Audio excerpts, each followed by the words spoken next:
हिंदुस्थानाचे आराध्य दैवत छत्रपती शिवाजी महाराज, 32 वर्षाच्या वयामध्ये मृत्यूशी झुंज देणारे छत्रपती संभाजी महाराज, ज्यांनी शिवरायांना घडवलं ते राष्ट्रमाता माँसाहेब जिजाऊ, आणि ज्यांनी स्त्री शिक्षणाचा पाया हा उभा रोवला त्या सावित्रीबाई फुले, आणि ज्यांनी लिहिलेल्या संविधानावरती भारतीय राज्यघटना चालते ते भारतीय राज्यघटनेचे जनक डॉक्टर बाबासाहेब आंबेडकर.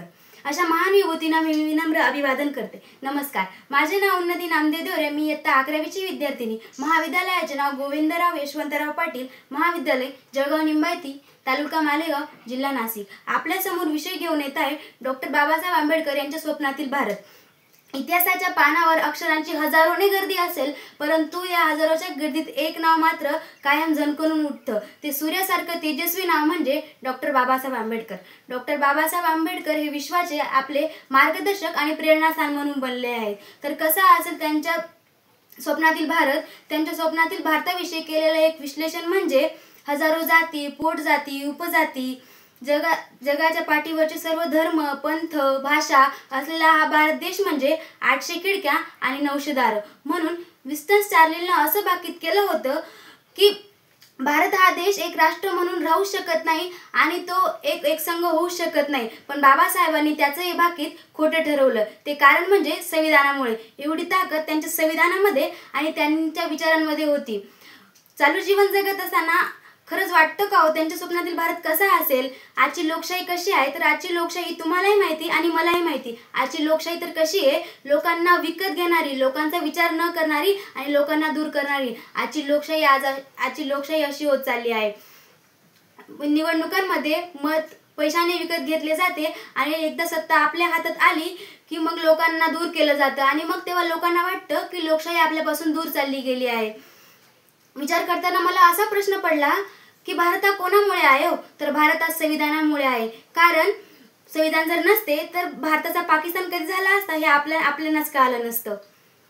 डॉक्टर बाबासाहेब आंबेडकरांनी एक वाक्य अगदी छान प्रकारे सांगितलेलं आहे. ते वाक्य म्हणजे माणूस हा धर्माकरिता नाही तर धर्म हा माणसाकरिता आहे, आणि धर्म हा माणसापेक्षा श्रेष्ठ नाही कारण तो माणसानेच माणसासाठी बनवलेला आहे. डॉक्टर बाबासाहेबांना स्त्रियांविषयी अत्यंत आपुलकी होती. ते म्हणतात की एखाद्या समाजाची प्रगती मी ही त्या समाजाच्या स्त्रियांवर झालेली प्रगतीवर मोजतो. असा महान विचारवंत फक्त आपल्या भारतातच सापडेल. आणि तेव्हा बराक ओबामा म्हणतात की असा महान विचारवंत जर आमच्या देशात जन्माला आला असता तर त्याला आम्ही नक्कीच सूर्य म्हणून संबोधलं असतं. डॉक्टर बाबासाहेबांना तरुणांविषयी खूप अपेक्षा होत्या. आजचा तरुण कसा व्हावा? तर आजच्या तरुणाची मानसिकता तुम्ही जाणू शकता. आजच्या तरुणाची मानसिकता कशी आहे? हम दो और हमारे दो अशी मानसिकता आजच्या तरुणाची होत चालली आहे. आज चालू जीवन जगत असताना आपल्याला माणूस दिसतो पण माणुसकी अजिबात दिसत नाहीये हो. विचार करत असताना आपण कोणाला विचारतो की तू कोण आहेस? तू म्हणतो मी या धर्माचा, अमुक जातीचा, तमुक धर्माचा वगैरे वगैरे. पण बाबासाहेब म्हणतात I am first Indian and Indian at the end and nothing in between. असा विचार फक्त बाबासाहेबच करू शकतात आणि तो विचार आपणही केला पाहिजे.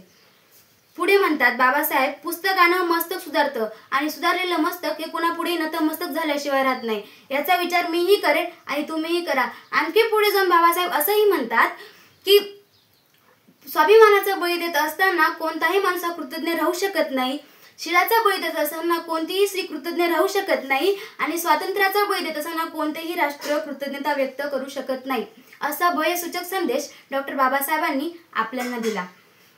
समाजात जीवन जगत असताना डॉक्टर बाबासाहेब म्हणतात की जर आभाळाला हात लावायचा असेल तर अगोदर उंची वाढवावी लागेल. आभाळाला हात लावायचा असेल तर अगोदर उंची वाढवावी लागेल आणि त्यानंतर डॉक्टर बाबासाहेबांच्या स्वप्नातील भारत हा प्रत्यक्षात आणायचा असेल तर त्यांचे विचार आपण आत्मसात करायला हवेत. आणि मग त्यांचे विचार आपण आत्मसात करायला हवेत. त्यांच्या स्वप्नातील भारत हा स्वप्नातच नव्हे तर प्रत्यक्षात आणायचा असेल तर त्यांचे विचार आपण प्रत्यक्षात आणले पाहिजे आणि तो स्वप्नातच नव्हे तर प्रत्यक्षात आपण आणण्याचा प्रयत्न केला पाहिजे. हेच मी बाबासाहेबांना अभिवादन करू इच्छिते.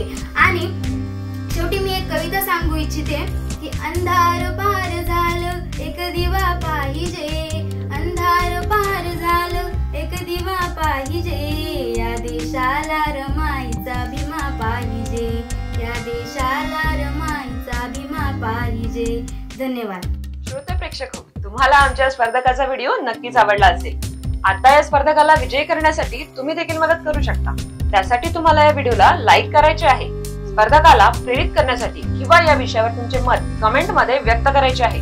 त्याचबरोबर या स्पर्धकाचा व्हिडिओ जास्तीत जास्त लोकांपर्यंत शेअर देखील करायचा आहे। स्पेक्ट्रम अकॅडमी स्पर्धा परीक्षांच्या तयारीसोबतच महाराष्ट्राच्या कानाकोपऱ्यात विविध शैक्षणिक आणि सामाजिक उपक्रमांचे आयोजन करीत असते। ही स्पर्धा अशाच उपक्रमांचा एक भाग आहे। तुम्ही देखील स्पेक्ट्रमच्या या परिवारात सामील होऊ शकता। स्पेक्ट्रमच्या विविध उपक्रमांची अपडेट मिळवण्यासाठी या युट्यूब चॅनलला सबस्क्राईब करायला विसरू नका। व्हिडिओ शेवटपर्यंत पाहिल्याबद्दल आपले मनपूर्वक आभार।